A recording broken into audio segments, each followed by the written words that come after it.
I love history because I love stories. I like researching and telling the stories of women because I feel like they're my story. Hi, I'm Heidi. I'm a historian and the host of They Also Served, which tells the stories of little-known women who made a big impact on Christianity in the United States and around the world.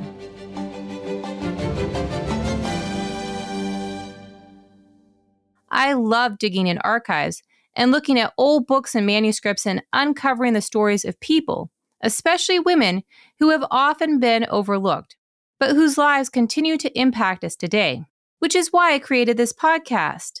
Representation is important. It shapes our present and our future, our imagination of what it's possible for us to achieve. This podcast will focus on women in the Seventh-day Adventist Church, in part because I grew up in the Seventh-day Adventist Church. The Seventh-day Adventist Church began in mid-19th century New England during the Second Great Awakening. It was an outgrowth of the Millerite movement, which believed deeply in the soon coming of Christ. Our story for this podcast will begin there. But the church moved westward along with the young nation it began in, and then spread internationally. The women that we will talk about in this podcast played vital roles in the movement and development of the church. These roles for women were not unique to the Seventh-day Adventist Church. Rather, the Adventist Church is a microcosm of American Christianity and reflects the diversity and trends of women's experience in Christianity in general. What's the overarching title, Heidi? What is it? They Also Served. It's based on a book by a woman named Ava Covington. Dr. Lisa Clark Diller is a professor of history at Southern Adventist University. She says she enjoys reminding students that not only was the world not always the way it is now, but that humans could have made choices that would have resulted in very different outcomes. And as a historian who's also an Adventist, she was intrigued by the concept of doing a podcast that focused on the stories of Adventist women. We talked about Ava Covington's book. She actually talks about, we're forgetting about our Adventist women who worked. And she has a little vignettes of different Adventist women who served around the world because it points out that way back in 1930s, women are concerned that women's names are completely being dropped out of Adventist history. Gerda Lerner, who kind of spearheaded women's history in the mid-20th century, one of her essays she writes is on why history matters. She talks about the fact that women historically would compile lists of important women in almost every century, having no idea that women in the previous century had already done this. They always think they're having to reinvent the wheel because no one keeps their books in published or they can't read them. So the fact that you even know someone did this and you can be okay, we're going to build on this is partly because of something called women's history, which said, hey, we're going to recover that so that we're not starting over all the time, redoing it all. Where we're oh no, we stand on the shoulders of other people who've also done this. It's not just that stories aren't being repeated. Sometimes it can be hard to find any bit of the story at all. Women have been mentioned in Adventist histories before, but the first book that focused exclusively on women in Adventist history was written in 1940 by Ava M. Covington. In the foreword of the book, Covington says, "Much has been written and said about the men of the Seventh-day Adventist denomination, who were the pioneers of the message, the founders of the message. But with the exception of Mrs. E. G. White, little has been written about the women who have pioneered with the pioneers and stood by their side, some even going before them, encouraging them by their faith and confidence in them and in their message." Ava Covington, page 5, foreword. And because she wrote it, the stories of these women are stamped into history.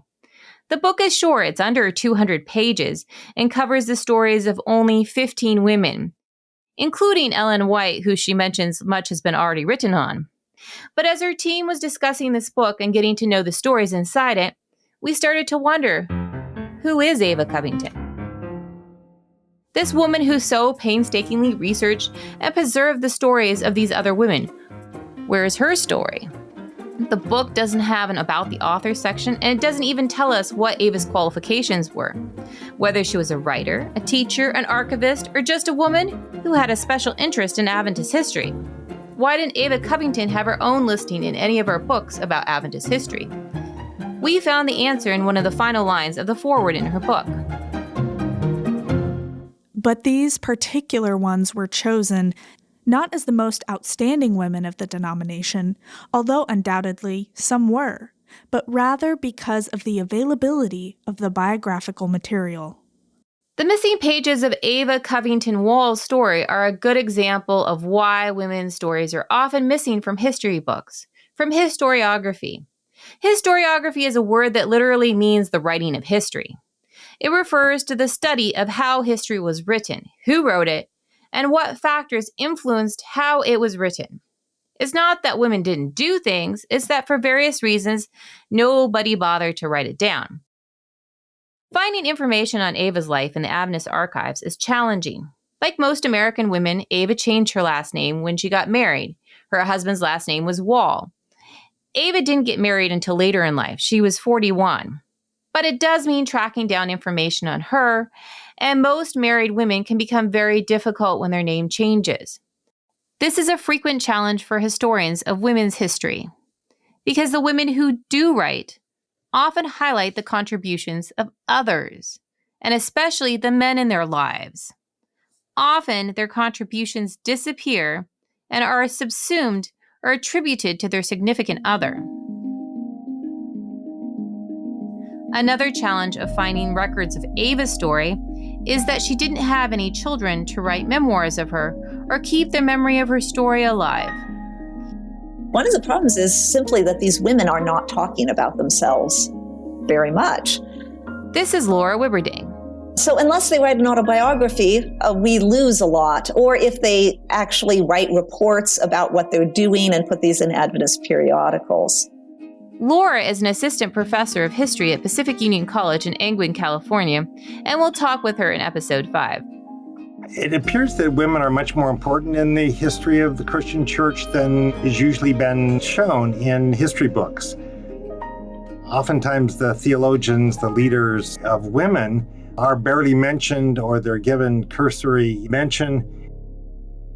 And they probably did more to advance the cause of Christianity in its earliest stages and even later stages than most men will give credit for in the history books.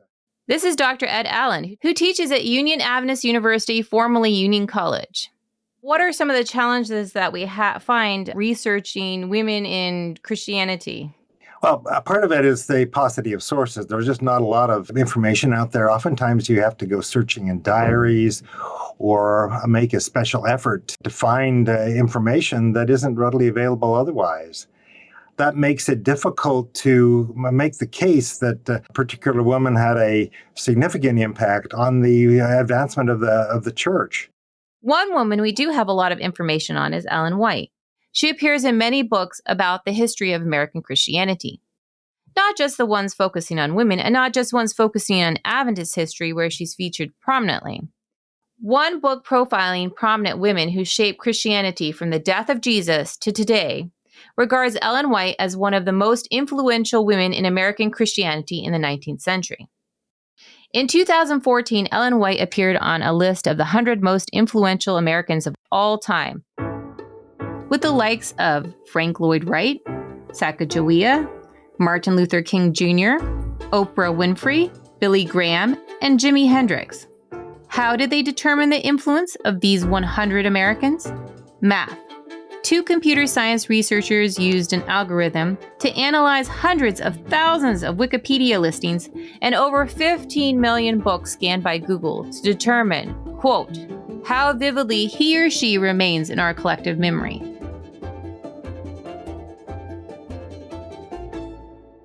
The trove of material Ellen White wrote in her lifetime and the immense amount of material that has been written about her in the last 100 years since she died ensured that her story and the story of the Seventh-day Adventist Church will remain an integral part of the history of American Christianity.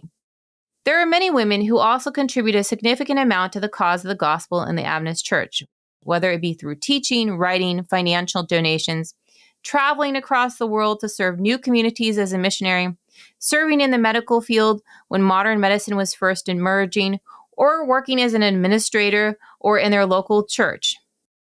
While Ellen White occupies a specific role as the founder and prophetic voice within the Adventist Church, which ensures her place in history, she wasn't the only woman who worked to shape the church into what it is today. So why is she really the only one we talk about? So I think there's a few reasons, aside from a few exceptions, and there are some, like Emma E. Howell's The Great Advent Movement that came out in 1935, or Eva Covington Wall's They Also Served, which came out 5 years later. Almost all of our history has been written by men. And I think that does play a role in this. Kevin Burton wears many hats. He is the director for the Center of Adventist Research, the assistant director of the White Estate, and an assistant professor of church history at the Seventh-day Adventist Theological Seminary in Berrien Springs, Michigan. He just completed his PhD focusing on the history of the Millerite movement and their involvement in abolitionism and social causes in the mid-19th century. As a man, I think that I have to work harder to think about how and why and where women should enter a narrative and enter the history. And so it may not be my natural default to think about how women were involved or how this perspective might have been different for women, or whatever might have happened might have been different for women. So I think that does play a role. And so history has been, for the longest time, really going back to the Greco-Roman period, people have just assumed that history is about the great deeds of men. And that is even considered to be the only form of history by some. We have never really seen, to this day, an adequate study of Adventist women. Kevin points out that important aspects of Adventist history often aren't fully explored except within the context of charged theological questions and debates. There's only one slight exception, and that's the women's ordination question. But that's only one thing. That's only one facet. Women have done a lot more than just stuff relating to ministry and the ordination realm of sense of all of that. So it'd be nice to see us talking about what women did in all the various capacities they did it. There's way more. There's way more than that one thing. History is about the way things were, not the way that things should be.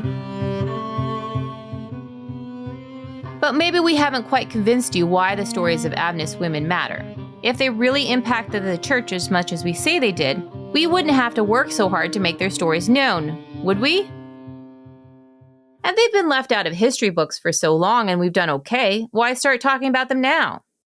It is important that we see and hear about people like us in order to get the vision of what God might be calling us to.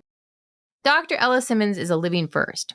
In 2005, she was the first woman to be elected as a general vice president for the General Conference of Seventh-day Adventists. She has spent her life as a trailblazing educator, both inside the Seventh-day Adventist Church and outside of it. But she said that growing up in Louisville as a little black girl who wanted to be a scientist, she did not see role models who looked like her. As she got older, she found out about Black women pioneers in the sciences, including a few Adventist women we will discuss in future episodes. Back then, I got the message that little Black girls from Louisville didn't grow up to be research scientists because there were none. Perhaps had I learned about people like Ananide or Dr. Lottie Blake, who crashed some ceilings in science, medical science, and did some kinds of things. Had I known about some of the women whose lives came to life in the movie Hidden Figures and the book. Now, for little girls who have exceptional mathematical skills or exceptional skills and love for science, they can say, she did it, I can do it. Someone has to be first in many things, and so that's okay. Some of us have to be able to move forward without a visual. And so coming into the vice presidency at General Conference, there were no visuals for me. There was no woman who had gone before me. So I just had to know within me, within my spirit, within my heart, my cognitive reality, that where there is no model, we create the model. That God knows what it looks like because God has gone before us. We are to serve whoever and wherever, and the church is obliged to honor God's call and to provide the service and support to every individual that God calls. Myra Sadker's quote here, and she of course is a well-known American educator. She says that each time a girl opens a book and reads a womanless history, she learns she is worth less. And it's a little bit sad to hear that, but at the same time, it's kind of true. Here's Kevin Burton again. We identify with the things that we read, and we need to be able to see ourselves in those narratives. And history is about identity. History is about knowing who we are, both individually and as a community. I think that having women excluded, which are over 50% of the Seventh-day Adventist Church specifically, and oftentimes that is the case of just about every religion, and they might even edge out a little over 50% of the population worldwide. If you leave them out of history, it is not just simply bad history or wrong history. It is actually doing damage because the silence becomes oppressive. It is giving some sort of subtle message to women that they are powerless, that they don't matter, that their dreams cannot be fulfilled.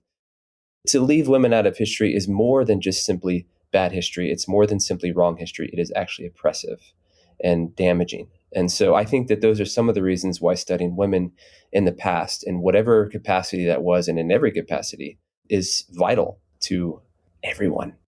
History matters. It's a powerful tool for understanding how we got to where we are today, and for helping us decide who we want to be tomorrow. But unearthing the past also helps us know that we have a place in the history being made right now. Here's Laura Wibberding. I love history because I love stories.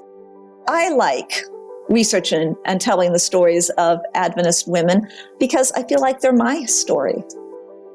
They're how I come to be here in this church, in this faith, and why I have this community.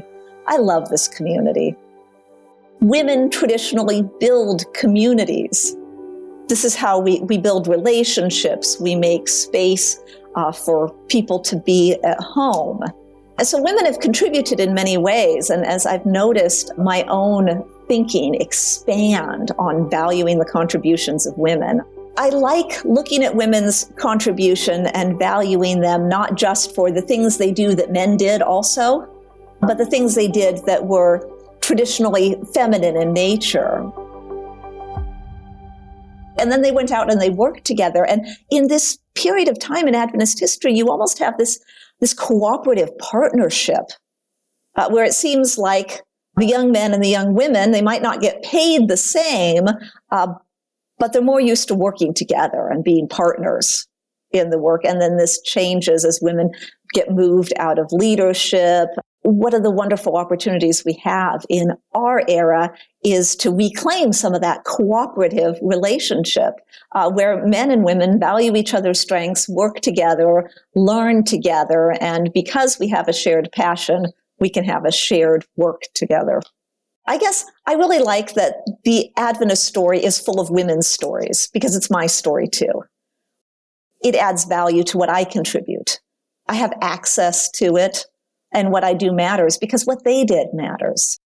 In this season of They Also Served, we'll be exploring the stories of women who shaped Adventism, spread the gospel, and made a difference in the lives of countless in need. They were inventors, pioneers, theologians, educators, administrators, physicians, and linguists, and represent just a tiny fraction of the many, many women who have shaped and continue to shape Christianity. Ava Covington Wall won't be one of our featured women, but she, like the women's stories that she recorded, did a lot. A little digging revealed that as a young adult in the 1920s, she was a call porter and a teacher at a one-room schoolhouse in Mississippi. Later, she attended Washington Missionary College and graduated from Emmanuel Missionary College during the middle of the Great Depression. She also played the trumpet in college and was president of an association there. After graduation, she worked at the Southern Publishing Association in Tennessee before moving to Nebraska. In Nebraska, she edited the denominational paper and worked for the educational and missionary volunteer departments of the conference. While in Nebraska, she met her future husband, who at the time was a widower who was finishing his PhD in modern languages. From Nebraska, she moved with her husband to Maryland, where he worked at Columbia Union College, and she was a teacher and worked for the General Conference. After her husband's retirement, they moved to California, where she used her talents as a writer and editor for the local newspaper. She lived a very rich and active life and clearly was as involved as the women she wrote about in the Seventh-day Adventist Church. But until I researched her life, I couldn't find anyone who knew anything about her or her life except that she'd written they also served. To loosely quote George Eliot's Middlemarch, in this podcast we will be rediscovering the women whose effect on this world was incalculably diffusive, who lived faithfully a hidden life and rest in unvisited tombs. Join us as we visit the women in these unvisited tombs and rediscover their forgotten stories.